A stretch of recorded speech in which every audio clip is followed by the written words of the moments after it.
अस्सलाम वालेकुम दोस्तों, महबूब अली कलोर मैक टीवी खां अवांजे ख़िदमत में हाज़िर। अॼु असां तव्हांजे ख़िदमत में हिकिड़ी नई सिन्फ़ खणी था अचूं ऐं उहा असां उस्ताद मोहम्मद मलूक अब्बासी जे फ़र्ज़ंद ग़ुलाम शबीर अब्बासी खां ॿुधंदासीं। ऐं मां हुनखे इहो ई अर्ज़ु कंदुसि त असांखे पहिरीं सेक्शन में हुन तमामु हिकिड़ो सुठा शेर ॿुधाया। हिन महिल मां हुनखे चवंदुसि त तव्हांखे नबी करीम जे शान में कुझु शयूं ॿुधाए ऐं उन सां असां थोरो लुत्फ़ अंदोज़ थियूं।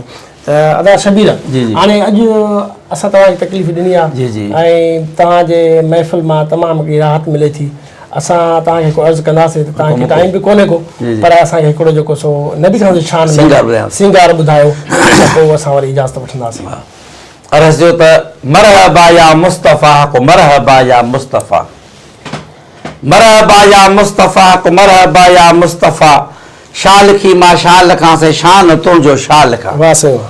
बारी रबियल अव्वल सुमर रात में तुंहिंजो अचण, प्रभात में तुंहिंजो अचण, ज़िक्रात में तुंहिंजो अचण, ज़िक्रात में तुंहिंजो अचण, फ़िक्रात में तुंहिंजो अचण, सौगात में तुंहिंजो अचण, हर बात में तुंहिंजो अचण, कलमात में तुंहिंजो अचण, मुलाकात में तुंहिंजो अचण, सलवात में तुंहिंजो अचण। तूं आई मो बेख़ुदा, मरहबा या मुस्तफ़ा को मरहबा या मुस्तफ़ा, शाल की मां शाल खां ते शान तुंहिंजो शाल खां। बेशक साईं जिब्राइल जो न्यापो ॾियण में राज ते तुंहिंजो वञण, जिब्राइल जो न्यापो ॾियण में राज ते तुंहिंजो वञण, बोराक ते सवारी करण, रफ़ रफ़ जो विच ते अचण, उन ते चढ़ी अॻिते हलण, दू बदू मुलाक़ात करण, नूर जो नूर सां मिलण, न विथी वई काई सफ़ा, मरहबा या मुस्तफ़ा को मरहबा या मुस्तफ़ा, शाल की मां शाल खां ते शान तुंहिंजो शाल खां।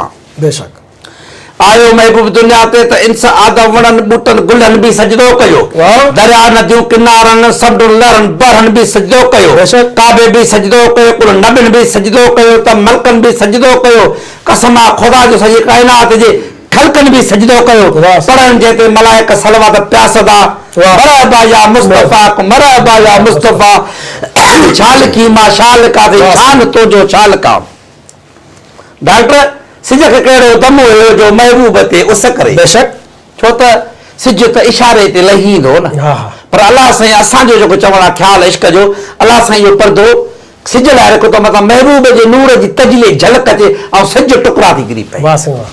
सिज खे कहिड़ो दम हुयो जो महबूब ते उस करे, इहो अलाह पर्दो ॾिनो सिज खे, मथां ॾिसी पसी तजली नूर जी, सिज अची उबतो किरे, जंहिंजे इशारे सां ॾिसो सिज पियो वापसि वरे, जीअं चाहे पियो मुस्तफ़ा, ख़ुदा बि ईअं पियो करे, ख़ुदा जे नबीअ खे न सम्झो कर्जदा, मरहबा या मुस्तफ़ा को मरहबा या मुस्तफ़ा, शाल की मां शाल खां ते शान तुंहिंजो शाल खां।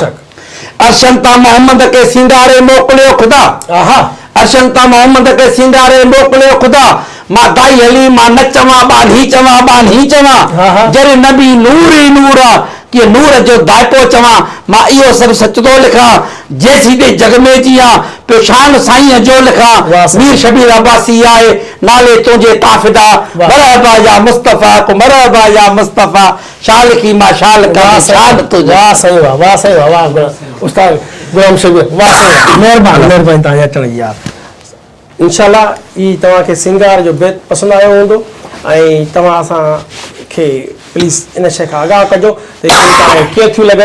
हिन चैनल खे सब्सक्राइब कयो, कमेंट्स कयो, अॻिते शेयर कयो। अल्लाह अव्हां जो असांजो हामी साली रहे। अल्लाह हाफ़िज़।